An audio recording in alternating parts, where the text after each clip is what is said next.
Hi guys welcome to my channel coding champ Sai. ఇలాంటి important videos కోసం మన channel అయితే సబ్స్క్రైబ్ చేసుకోండి. ఓకే, ఇవాల్టి వీడియో వచ్చేసి T23 fourth semester computer engineering oops through Java important questions అయితే చూద్దాం. ఓకేనా? యాక్చువల్గా C20 వాళ్ళకి ఈ సబ్జెక్ట్ అనేది జావా ప్రోగ్రామింగ్ వచ్చేసి ఫిఫ్త్ సెమ్లో వచ్చింది, కానీ మీకు టెక్నాలజీ అప్డేట్ కావడం వల్ల మీకు ఫోర్త్ సెమ్లోనే వచ్చింది. ఎనీవే, మన ఇంపార్టెంట్ క్వశ్చన్స్ అయితే చూసుకుందాం. ఇక్కడ మనం వెయిటేజ్ చూసుకున్నట్లయితే first unit 13, second unit 26 marks. ఇది చాలా చాలా ఈజీ చాప్టర్. ఈజీగా మీరు 26 మార్క్స్ నేర్చేసుకోవచ్చు.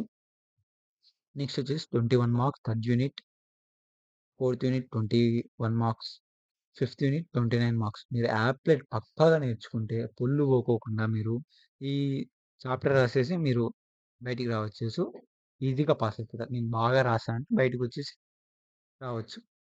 మీరు మెయిన్గా ఫోకస్ చేయాల్సింది second unit, fifth unit, first unit కూడా చాలా ఈజీ కాబట్టి అన్ని చాప్టర్లు ఈజీనే. జావా చాలా ఈజీ. ఊప్స్ త్రూ జావా ఇంకా చాలా ఈజీ ఉంటుంది నాకు తెలిసినంత వరకు. ఊప్స్ త్రూ జావా చాలా ఈజీ.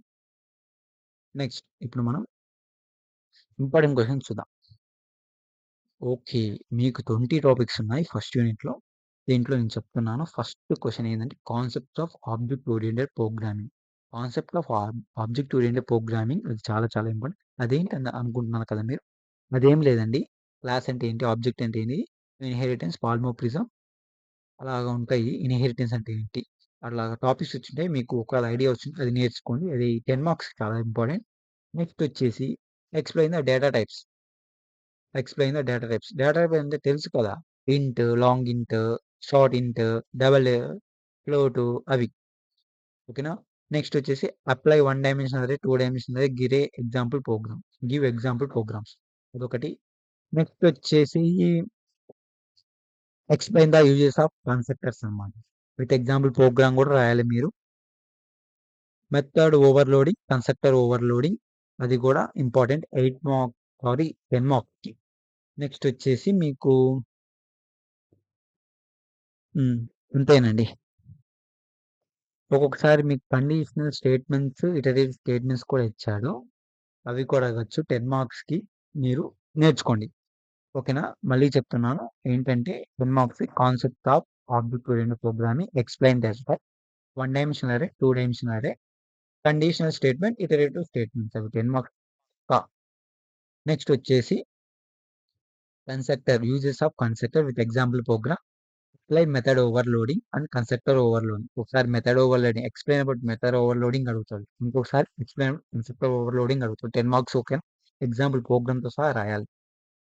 నెక్స్ట్ మనం 3 మార్క్స్ చూసుకున్నట్లయితే ఆబ్జెక్ట్ ఓరియంటెడ్ ప్రోగ్రామింగ్ అంటే ఏంటి, features of object oriented programming. Okay, next వచ్చేసి జంప్ అంటే ఏంటి, బ్రేక్ అంటే ఏంటి, కంటిన్యూ అంటే ఏంటి. ఒక్కొక్కసారి మీకు సింటాక్స్ కూడా అవుతారు.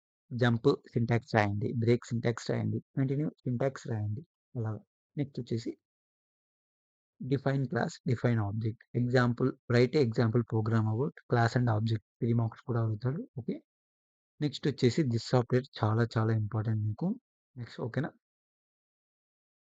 ఒక్కొక్కసారి మీకు list the condition statement, list the iterative statements అని కూడా అడుగుతాడు. అదేనండి ఫస్ట్ యూనిట్ యొక్క ఇంపార్టెంట్ వచ్చేసి. బైట్ కోడ్ ఆఫ్ జావా కూడా అడుగుతాడు. ఒక 3 marks. Define byte code of Java, JVM కూడా అడుగుతాడు. అంతే, దట్స్ ఇనఫ్. మీరు అంతవరకు నేర్చుకుంటే చాలు. మళ్ళీ ఏమైనా చెప్పాలా? 3 మార్క్స్. 3 మార్క్స్ వచ్చేసి object oriented programming, features of object oriented programming, define byte code of Java, define JVM. Next వచ్చేసి చెప్పా కదా, జంప్, బ్రేక్, కంటిన్యూ, సింటాక్స్ అడగచ్చు, డెఫినేషన్ అడగచ్చు, class object definition, this pointer definition. అంతే, ఇంతకు మించి ఏం లేదు. నెక్స్ట్ వచ్చేసి concept of inheritance, second unit వచ్చేసి concept of inheritance, overriding, interface, package. దీంట్లో ఈ చాప్టర్ నుంచి మీకు 26 మార్క్స్. దీంట్లో నేను చెప్పిన 5 కాన్సెప్ట్స్ బాగా నేర్చుకుని మీరు 26 మార్క్స్, మీకు 2 10 మార్క్స్ వస్తాయి. 2 10 మార్క్స్ గెయిన్ చేసుకోవచ్చు ఈజీగా. అవి నేను చెప్తున్నానంటే ఎక్కువ ఇంపార్టెంట్ వచ్చేసి explain the method overriding and ఈజీగా సూపర్ కీవర్డ్.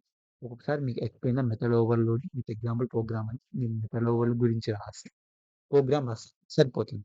మెథడ్ ఓవర్లోడింగ్ అంటే ఏంటి, ద చైల్డ్ క్లాస్ అనేది పేరెంట్ క్లాస్‌ని ఓవర్ రైడ్ చేస్తుందన్నమాట. అదే మెథడ్ ఓవర్ రైడింగ్. ఎప్పుడు ఓవర్ రైడింగ్ చేస్తుంది?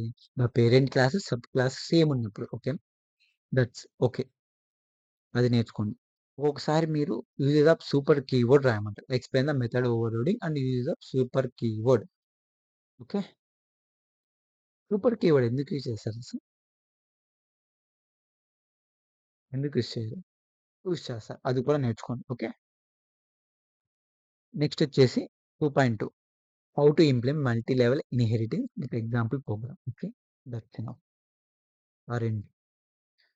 నెక్స్ట్ వచ్చేసి difference between abstract class and interface. అది చాలా చాలా important. Next how to implement the interface with example programme. అది కూడా చాలా ఇంపార్టెంట్. ప్రోగ్రామ్ కూడా రాయాలి దాన్ని. నెక్స్ట్ వచ్చేసి కాన్సెప్ట్ ఆఫ్ యాక్సెప్ట్ ప్రొటెక్షన్ 2.10 అది కూడా చాలా important. Give the sample example to design the with sample programs. Okay. ఇది ఒకసారి అడుగుతాడు ప్రోగ్రాము ఖచ్చితంగా. ఒకవేళ మీకు టైం ఉంటే 2.11 కూడా నేర్చుకోండి. ఓకే. నేను ఎన్ని చెప్పాను? 2.12 10 మార్క్స్ చెప్తున్నాను. మళ్ళీ రిపీట్ చేస్తాను. 2.2, 2.3, 2.6, 2.7, 2.12, 2.11 6 చెప్పుంటా. దీంట్లో మళ్ళీ మీకు ఇంపార్టెంట్ చెప్తాను. 2.3 very very important. 2.2 very very important. Next వచ్చేసి మీకు ఇది ఇంపార్టెంట్. వాడు ప్రోగ్రామ్స్ ఖచ్చితంగా అడుగుతాడు జావాలో. అందుకు 2.12 నేర్చుకోండి. నెక్స్ట్ వచ్చేసి 2.11 అవి important. Step siding, access protection, difference between abstract class interface నేర్చుకోండి. ఓకే. నెక్స్ట్ వచ్చేసి మీకు ఇన్‌హెరిటెన్స్ అంటే ఏంటి? ఓవర్ రైడింగ్ అంటే ఏంటి? ఇంటర్ఫేస్ అంటే ఏంటి? ప్యాకేజెస్ అంటే ఏంటి? 3 మార్క్స్ ఖచ్చితంగా అడుగుతారు. మీరు సింటాక్సెస్ ప్రోగ్రామ్ కూడా ఎగ్జాంపుల్ ప్రోగ్రామ్స్ కూడా నేర్చుకోండి. మీకు 8 మార్క్స్ కూడా ఉపయోగపడతాయి. ఓకే. ఇప్పుడు ఇంటర్ఫేస్ గురించి మీరు డెఫినిషన్ నేర్చుకున్నారు. ఒక ప్రోగ్రామ్ నేర్చుకుంటే 8 మార్క్స్ అనేవి కూడా రాయొచ్చు. ఇక్కడ కవర్ అయిపోయింది. అందుకే 3 మార్క్స్‌కి అడిగేది ఇన్‌హెరిటెన్స్ అంటే ఏంటి? ఓవర్ రైడింగ్ అంటే ఏంటి? ఇంటర్ఫేస్ అంటే ఏంటి? ప్యాకేజ్ అంటే ఏంటి? అని అడుగుతారు. ఓకేనా? ఇదే అండి. సెకండ్ యూనిట్ ఒక ఇంపార్టెంట్. నెక్స్ట్ వచ్చేసి థర్డ్ యూనిట్ మీకు టాపిక్స్ అనేవి మినిమైజ్ చేశారు. C20 వాళ్ళతో కంపేర్ చేసుకుంటే దీంట్లో మనకి ఎన్ని 21 మార్క్స్. అంటే మీకు 15 మార్క్స్‌కి ఎస్సే. ఓకే. అంటే ఒక 10 మార్క్స్ ఎస్సే మళ్ళీ 5 మార్క్స్ అంటే వస్తుంది. మీకు క్వెషన్ పేపర్ ప్యాటర్న్ అయితే నేను ఒకసారి చెప్తాను. ఎట్లా అంటే 14థ్ ఏ వచ్చేసి థర్డ్ యూనిట్ నుంచి వస్తది. 14థ్ బి వచ్చేసి ఫోర్త్ యూనిట్ నుంచి వస్తుంది. అది మీ కాన్సెప్ట్. ఓకేనా? ఆ 2 రాస్తేనే మీకు 10 మార్క్స్. అర్థమైంది? అర్థమైంటుంది అనుకుంటున్నా. నెక్స్ట్ వచ్చేసి థర్డ్ యూనిట్ ఇంపార్టెంట్ క్వెషన్ చూసుకున్నట్లయితే 3.3 చాలా చాలా important. Explain various file access operation by using file stream. Read file, right file, create new file, delete file అలా. నెక్స్ట్ వచ్చేసి how to read and right data through console input and output streams. 3.2 కూడా చాలా important. ఆ 2 main important. Next వచ్చేసి explain about collection framework, hierarchy of collection framework. ఇది ఖచ్చితంగా అడుగుతాడు 8 marks మీకు. Hierarchy of collection framework. ఓకేనా? నెక్స్ట్ వచ్చేసి 3.7 నేర్చుకోండి. చాలా చాలా ఈజీ. 3.7 ఈ 3 టాపిక్స్ నేర్చుకుంటే మీకు అరే లిస్ట్ అంటే ఏంటి? లింక్ లిస్ట్ అంటే ఏంటి? ఒకసారి అడుగుతాడు. ఎక్స్‌ప్లెయిన్ అబౌట్ అరే list with example programme. Explain about the link list with example programme. Explain about the hash with example programme. అట్లా అడుగుతాడు. ఓకే. ఇవి నేర్చుకుంటే మీరు ఈ 4 నేర్చుకుంటే చాలు. 1, 2 into 3.7, 3.5. 3.5 hierarchy of collection of framework. Okay. Next వచ్చేసి 3.3, 3.4 అవి చాలు. మీకు ఈజీగా 15 మార్క్స్ కన్ఫర్మ్. నెక్స్ట్ వచ్చేసి 3 marks. List the different types of input, output streams. ఒక్కొక్కసారి define about input, output stream అంటారు. లేకుంటే స్ట్రీమ్ డిఫైన్ చేయని అంటారు. హ్మ్. నెక్స్ట్ వచ్చేసి మీకు అరే లిస్ట్ అంటే ఏంటి? లింక్ లిస్ట్ అంటే ఏంటి అని అడుగుతాడు. దాంట్లో ఆపరేషన్స్ ఉంటాయి. లింక్ లిస్ట్‌లో, అరే లిస్ట్‌లో. అవి ఆపరేషన్స్ లిస్ట్ చేయమని అడుగుతాడు. 3 మార్క్స్. ఓకే.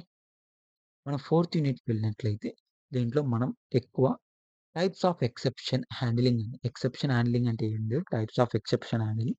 దాంట్లో మనకి ప్రోగ్రామ్ చేసినప్పుడు ఎటువంటి టైప్స్ ఎర్రర్స్ వస్తాయి. ఒకటి syntax errors, then run time error, user define errors. ఆ 3 ఎర్రర్స్ వస్తాయి. అదే మీకు 10 మార్క్స్‌కి అడుగుతాడు.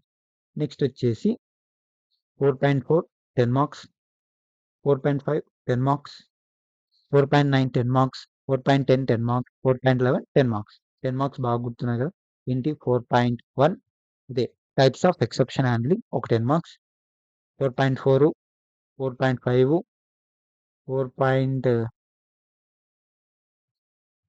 4.9, 4.10, 4.11 అవి చాలు. నెక్స్ట్ 3 మార్క్స్‌కొచ్చేసి ఎక్సెప్షన్ హ్యాండ్లింగ్ అంటే ఏంటి? Advantage of exception handling. Multi threading అంటే ఏంటి? బిల్ట్ ఇన్ ఎక్సెప్షన్ అంటే 3 మార్క్స్‌కి అడుగుతాడు. ఓకే. ఒక్కొక్కసారి draw the diagram of thread life cycle. Okay. List చేయమంటారు ద స్టేట్స్‌ని థ్రెడ్ లైఫ్ సైకిల్‌లో ఉండేటివి. అవి ఇంపార్టెంట్. నెక్స్ట్ వచ్చేసి ఫిఫ్త్ యూనిట్. ఇదొచ్చేసి మొత్తం ఈ 3 టాపిక్స్ మీద రన్ అవుతుంది. ఓకేనా. ఫస్ట్ మనం 8 మార్క్స్ చూసుకున్నట్లయితే 5.4 సారీ 10 మార్క్స్. 10 మార్క్స్ మీకుండేది. 10 మార్క్స్ చూసుకున్నట్లయితే 5.14, 5.30, 5.12 ఈ 3 చాలా చాలా ఇంపార్టెంట్. మీరు C20 క్వెషన్ పేపర్ చూసుకున్నట్లయితే ఈ క్వెషన్‌లు తప్ప ఏమి ఉండవు. ఎక్కువ రిపీటెడ్ క్వెషన్ ఇవే అడిగింటారు. 5.12, 5.13, 5.14 అది కూడా 5.14 దీంట్లో ఇంపార్టెంట్ వచ్చేసి labels, buttons, text fields, check boxes only 4 అడుగుతారు. లేకుంటే explain about the AWT controls write any 4 అట్లా అడుగుతారు. ఓకేనా.